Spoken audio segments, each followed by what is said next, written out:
Later with Mo Kelly on KFI AM 640. Live everywhere on the iHeartRadio app. Got bad news. Yankees have just scored another run. They're up 7-4 in the bottom of the eighth inning over the Dodgers, first and third with one out. We're continuing to monitor that. Hopefully it won't get any worse, but it's not looking good for the Dodgers at the moment. Right now, I wanted to talk a little bit about TV, the business, and probably a show that you have been watching, or it seems many people have been watching.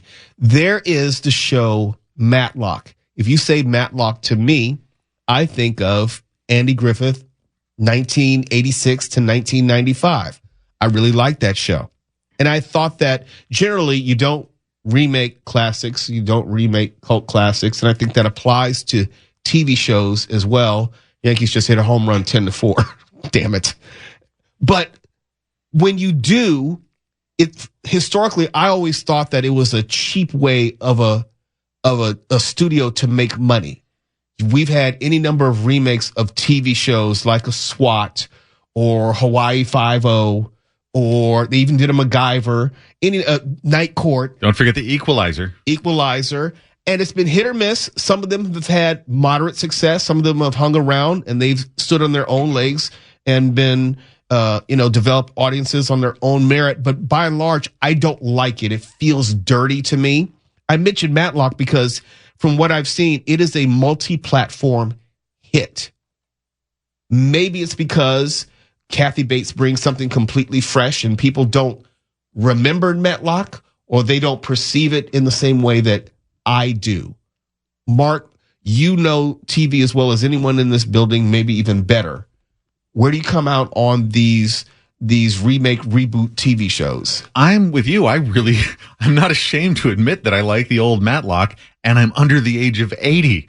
Andy Griffith was a terrific actor, and if you ever doubt that, watch a movie called A Face in the Crowd, and it will blow your hair back.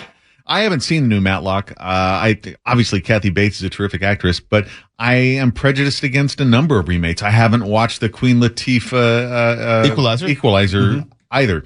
They might be good, but it's a hard sell for me because I like the originals. My thing is, obviously, there's so much time that's in between the Andy Griffith version and the Kathy Bates version that you're not going to have a real overlap in audiences. Let's be honest. If your core demographic is not going to be the folks who are 55 and older who remember the Andy Griffith one. Yeah, they're all dead. Right. Okay, thank you for saying that. But at the same time, just call it something else.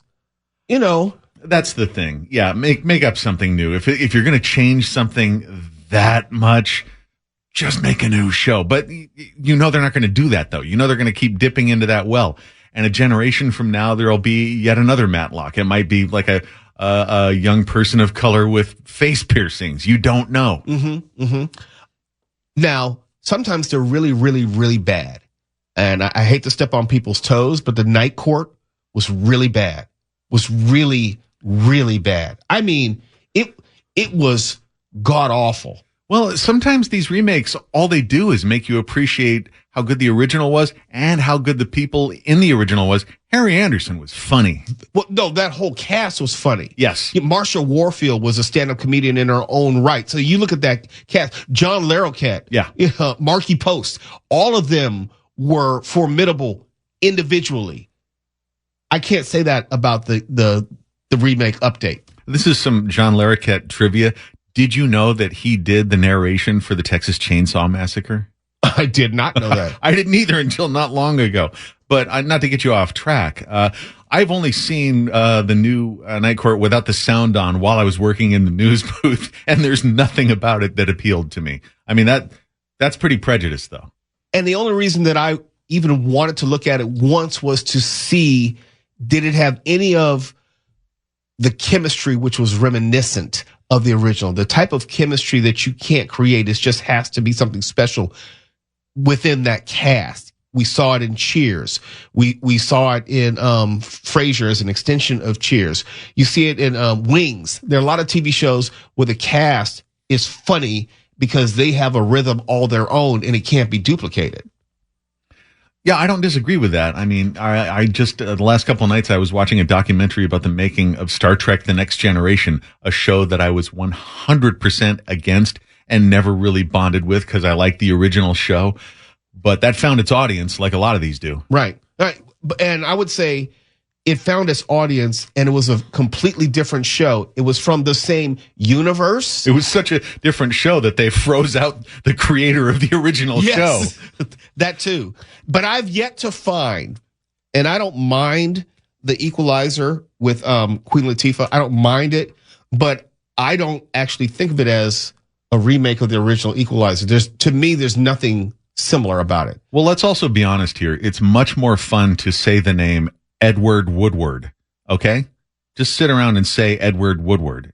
Queen Latifah gives you no such satisfaction. No, Edward Woodward. Yeah, but she's like a McCall. She's the McCall version of Equalizer, which is weird because we're not exactly sure they've actually played with the idea of making it part of the Denzel universe. That there is some relation.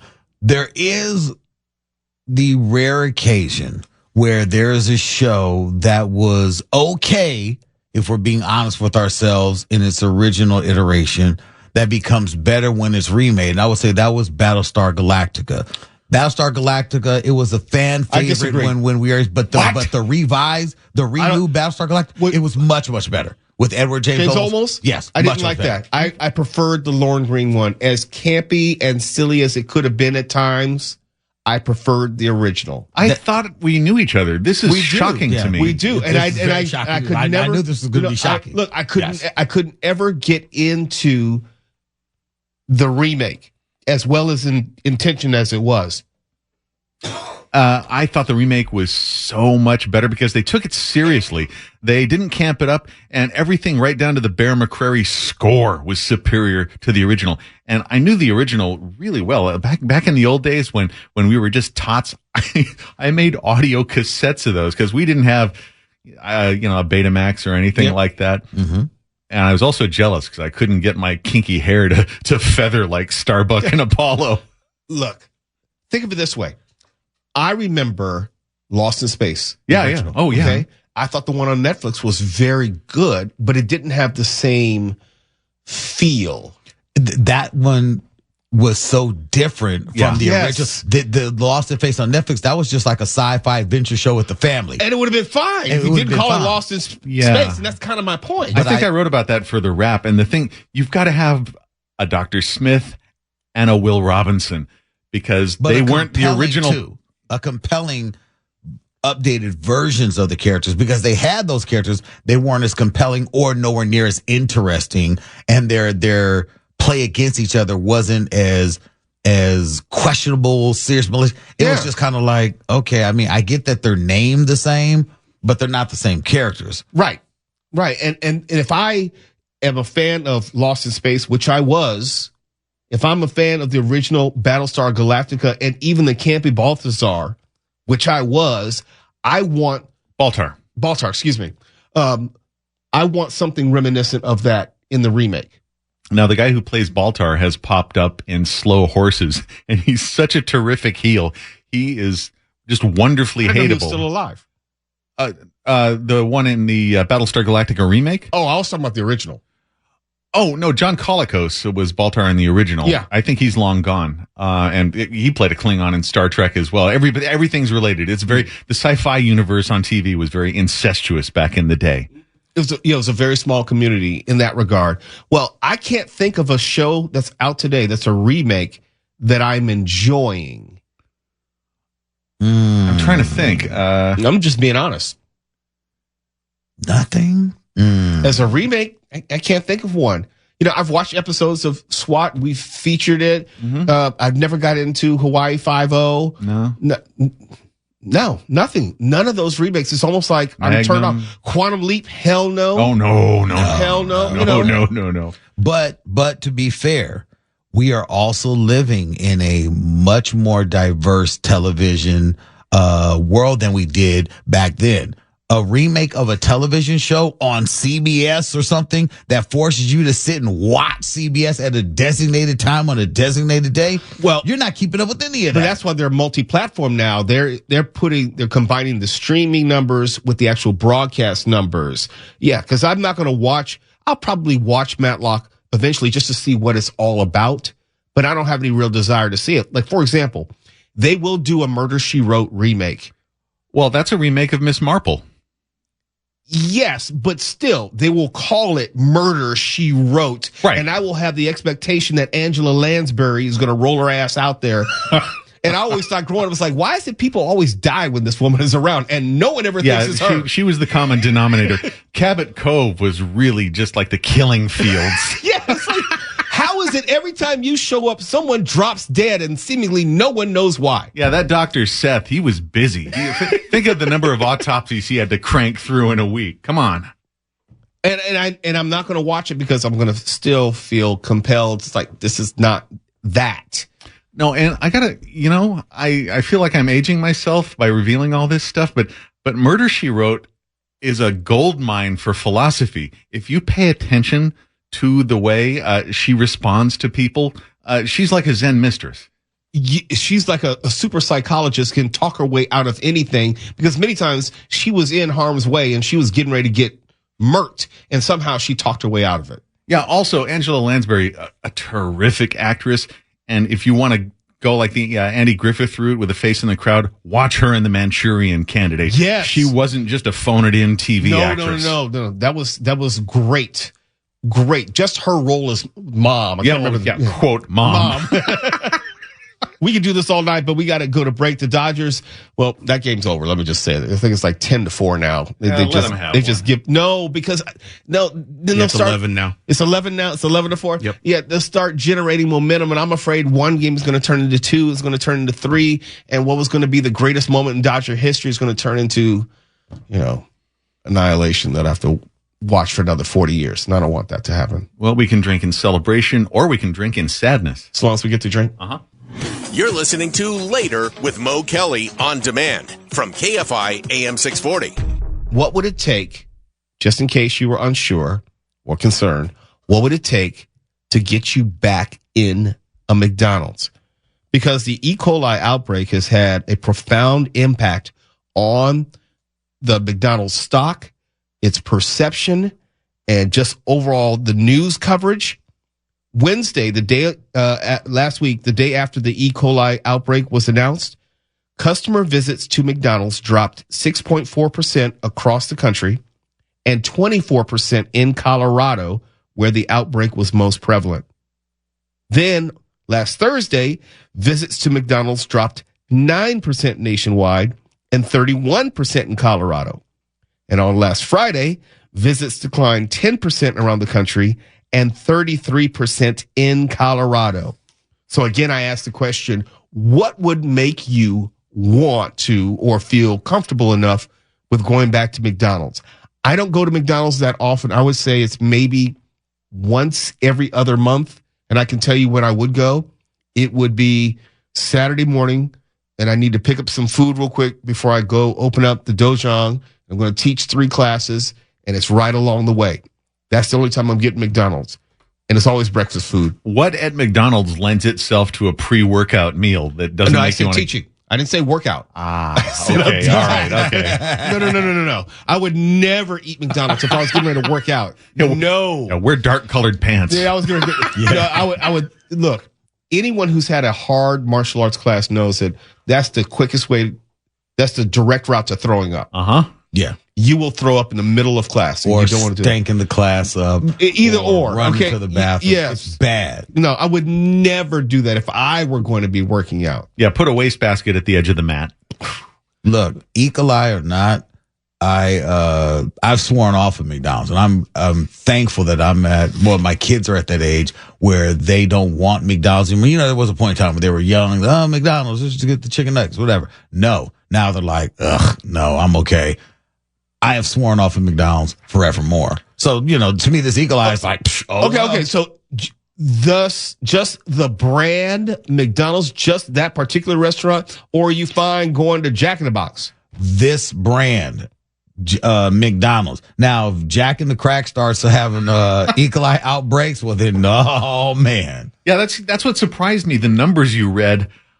How are they still even as high as they are given the E. coli? I don't know. And I thought it would have more of a measurable impact than that. Yeah, it's measurable, but even more so because for me, you can tell me that it only impacted the onions on this particular burger and that's all I need to worry about. I'm still staying away because I always assume it's worse than what we know. Yeah, I mean, what would it take to keep more people than that away? People getting sick and dying clearly isn't enough. Well, I think for the most part, if you are a big proponent of McDonald's, it doesn't really matter. It doesn't really matter because you're not talking about quality of food. You're not talking about health conscious food if you're going to McDonald's with any type of regularity. Well, that ain't me. No, it's not me either. Maybe once a year. No. I have my other food vices. It's never been McDonald's. It's never been. Not since maybe I was a teenager. No, I don't get it. I mean, I understand that all fast food and junk food and things like that are chemically engineered to make you crave them and want to not stop eating them, and they suppress your fullness impulses. But none of that stuff appeals to me, except just in a pinch, if I'm just dying and need something and desperate. I think of McDonald's particularly like I do sodas. I don't drink sodas. I don't reach for sodas. If I'm thirsty, the last thing I want is a carbonated beverage. I just don't drink it. Now, if I were in dire need of something and that's the literally only thing that's there, then I'll get a soda. I think of McDonald's the same way, with the exception of McDonald's breakfast, and you can have breakfast any time of the day. Yeah, I have like 2 cans of Coke a year, if that. But do you remember in the days when it was just normal for people to just steadily drink that stuff? Yep. It was just part of everybody's day. But again, McDonald's taps into a segment of society where they're eating on the go. And lots of times, even when my kids were young, my getting McDonald's consisted of, I've picked, my daughter up from dance class, my son up from Taekwondo, and I'm in a rush to get them home. They need something to eat real quick. They don't want, do you guys want El Pollo Loco? No. You guys maybe want a Subway sandwich? No. What do you want? McDonald's. Okay, we're stopping by McDonald's. Why? Because I'm in a hurry and I forgot to get them going. But again, if I say you guys want some McDonald's, they're like, oh, no. But the McDonald's just down the street, that line is damn near around the corner again today when I'm pulling up to this station. But I will say there is one place I will make a great exception for. Will go out of my way for, and that's Wendy's. Absolutely. Yes, I will go out of my way for some Wendy's. Yes. I'm waiting for the punchline. Is there a punchline? There's no punchline. Oh, this isn't a bit. You genuinely have some inexplicable love for Wendy's. Look, yeah, I will say this, and this is not because Ed has treated us to delicious Wendy's treats when he's dropped them by. I actually stop by Wendy's and pick up some of their chicken sandwiches. Sometimes if I have time to go and get something in the morning, I still love their potatoes. Do they still have potatoes? Yes, they do. Okay, I used to get those all the time. See, that's my point. Yeah. There are so many choice options to get there. And for me, just for me, they are on my way. I'm one of those individuals when if I'm driving somewhere, I have to go to the place on my way and on the same side of the street. If it's across the street, I'm not going to go across the street and then get back on my route. Yeah. No, after dropping off my daughter in the morning, the very first spot that I hit that does not have a line or the line is moving quickly is the Wendy's. The McDonald's line is usually, and the McDonald's is on the other side of the street, and the line is all the way outside. And I'm like, you eat your E. coli burgers or your E. coli sandwiches in the morning. I hope the two of you caught last night when I played a Wendy's "Where's the Beef" clip. Yes. Oh, I heard it. Okay. Yes, Yeah, I heard your right. "Where's the Beef." Unfortunately, it's so obscure. The younger folks today have no idea where that comes from. Yeah, watch Clara Peller in a Wendy's commercial, some Murder, She Wrote, and then sign your last will and testament. She actually did a lot of work outside of Wendy's. Oh, I know. Yeah, her adult work was something else. Wait, what? Never mind. Never mind. Where's the beef? No. It's damn it. Don't. Damn it. Come on. Stefan, no. We haven't had one all night, have we? No. There's a reason because get it. none of it was what? I don't get it. Oh, boy. Wow. I'm glad you didn't get it. You're listening to Later with Mo Kelly on demand from KFI AM 640. But if you detest traveling or you don't like the whole process of flying, well, I might have some good news for you. Remember those times where you were probably stranded on the tarmac or your flight was delayed indefinitely and you didn't know when you might be taking off and you're almost being held hostage? You didn't know what you should do. Should you rebook a flight on or book a flight on a different airline? Should you just cancel altogether? And if you cancel, you couldn't get your money back. I know it's a pain in the ass. Well, now, if your flight is canceled or delayed by more than 3 hours, which is not saying much for any type of airline travel, for a domestic trip or 6 hours for an international one, you're automatically entitled to a refund. I wish I would have known about this the past 15 times my flight was delayed. You ever had to sleep in an airport? Oh, yes. Which ones? I've slept in LAX. I've slept in O'Hare.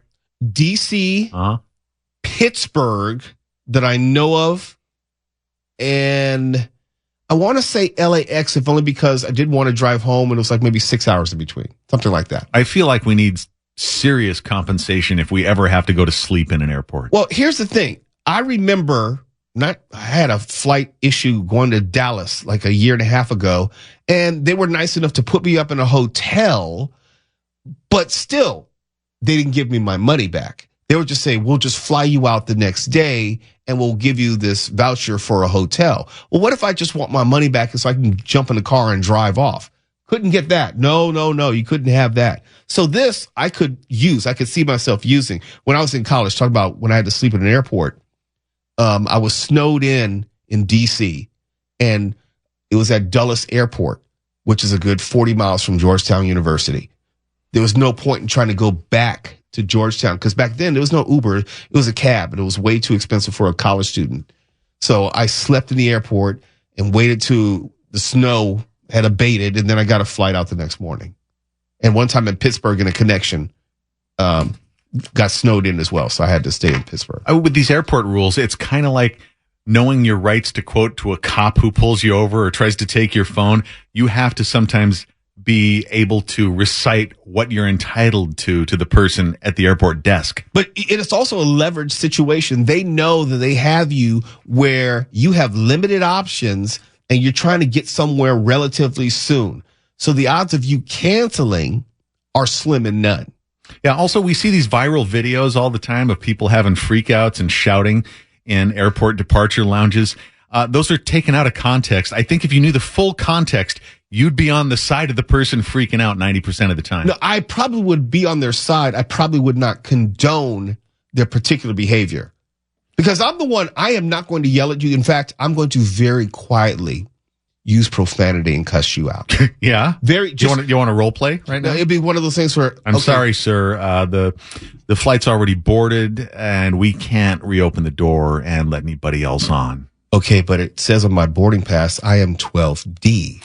Yeah, but you were late. I did see you standing in line as we were boarding, but you just didn't get to the front of the line soon enough, and so we're going to have to do what we can to rebook you. But you did not at any time say that the boarding was closed or that you were closing the doors and it was too late for me to board.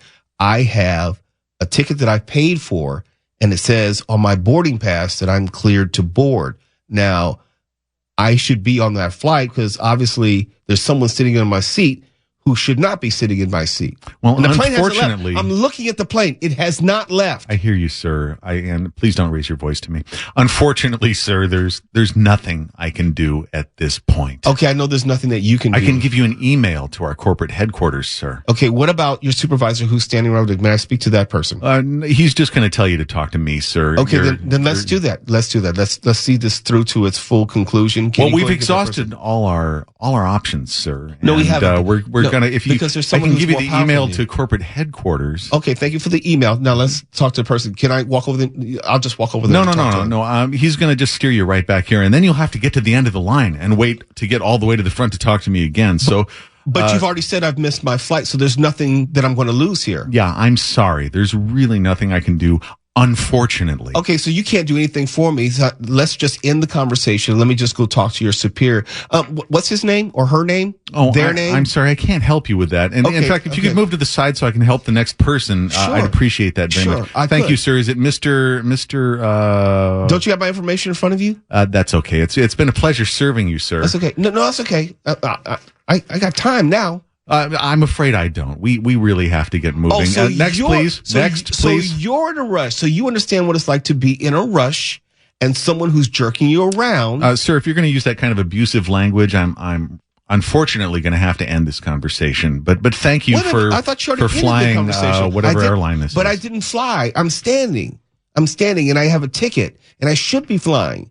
But the door is closed and you're saying that you can't open it. Yeah. And the plane is still there. Obviously, they're waiting for something from you to tell them that it's okay to leave. I feel like you've escalated, sir, and we're going to have to call security.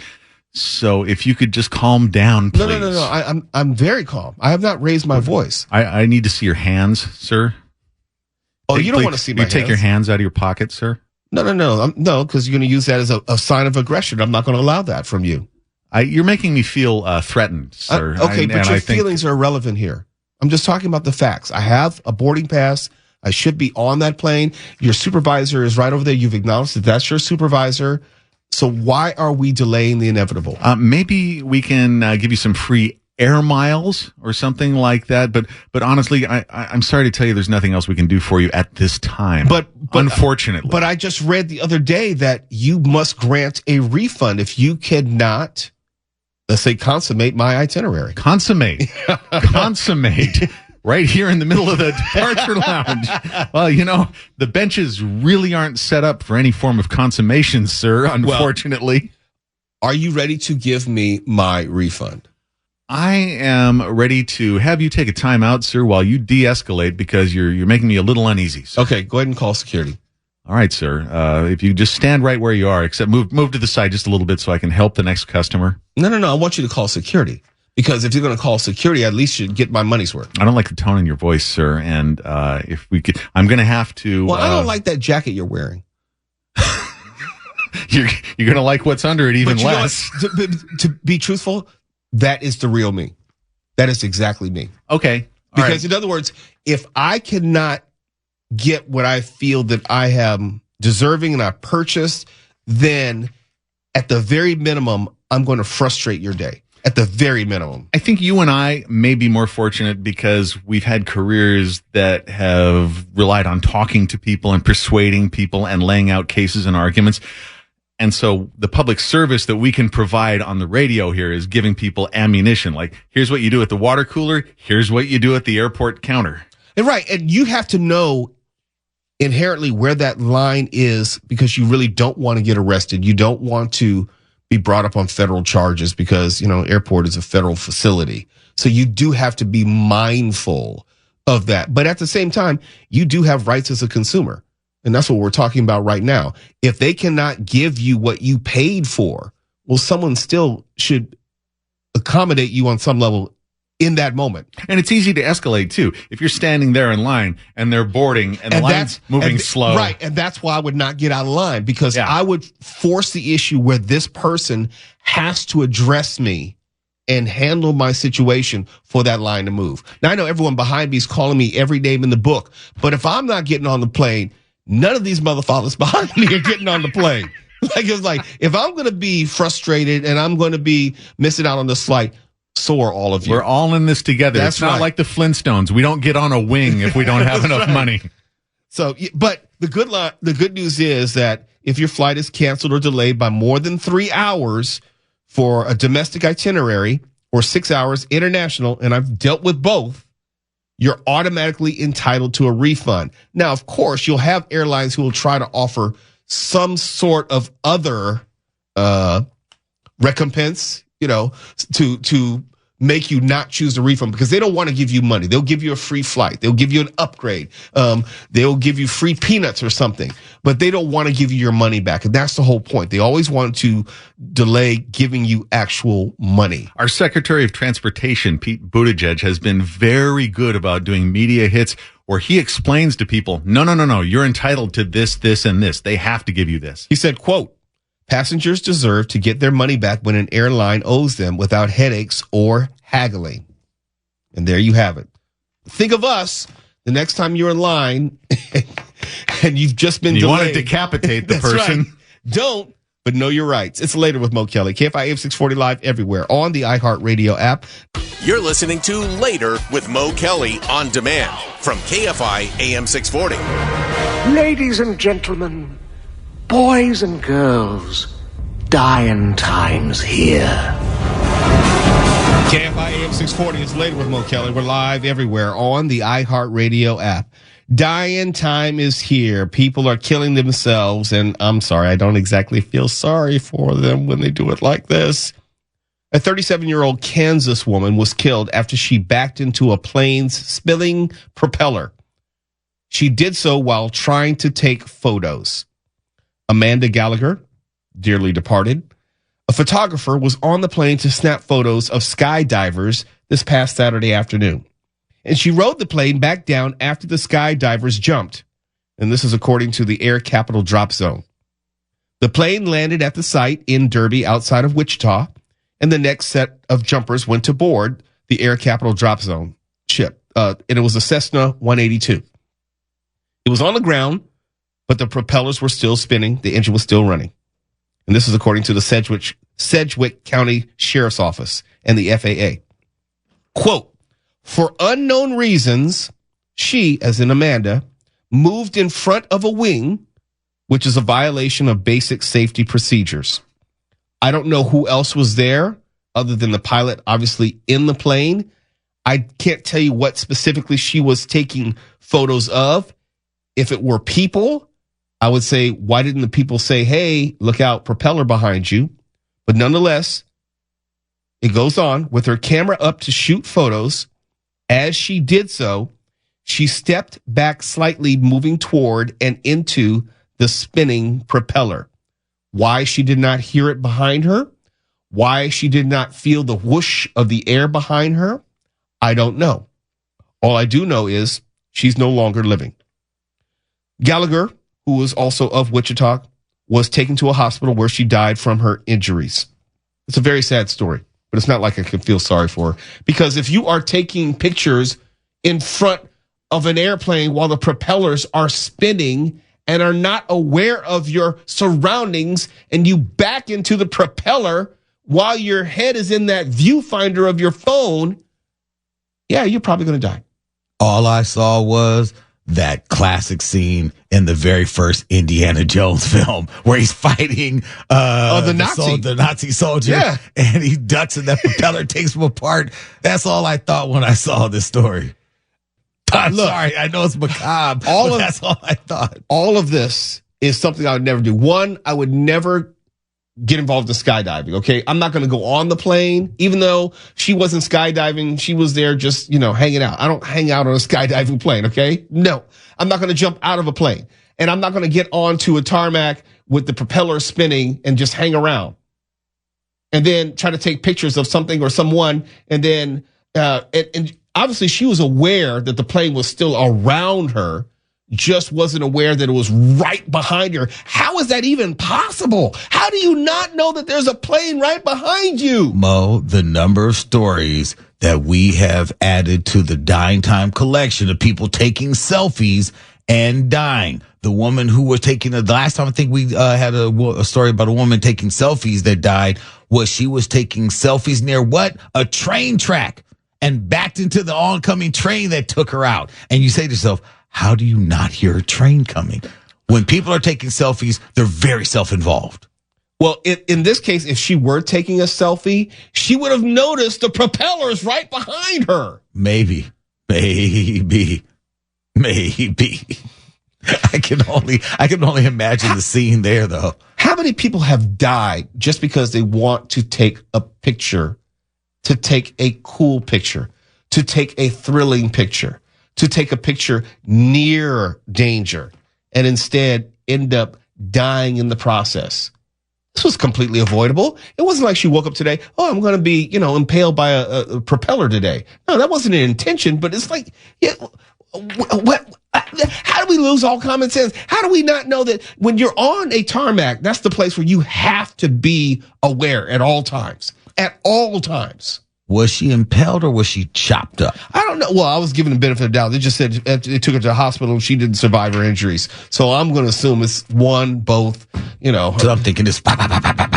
Look, sliced, diced, Ginsu knifed. I don't know. Yeah. I don't know. It was not a pretty sight. It was not a pretty sight. She probably looked like a McDonald's burger after that. Oh, why do you got to do that to McDonald's? I know. McDonald's I'm sorry. No, McDonald's. I kid. Oh, you give him one? All the work I've been doing tonight? Not even one? Rim shot? Not even one? Not even one for Mark Ronner? I'm going to side with Mark. That was funny. Foosh knew it was funny. Come on. KFI AM 640. We're live everywhere on the iHeartRadio app. If it doesn't affect you, we're not interested. KFI. And KOST HD2. Los Angeles, Orange County. Live everywhere.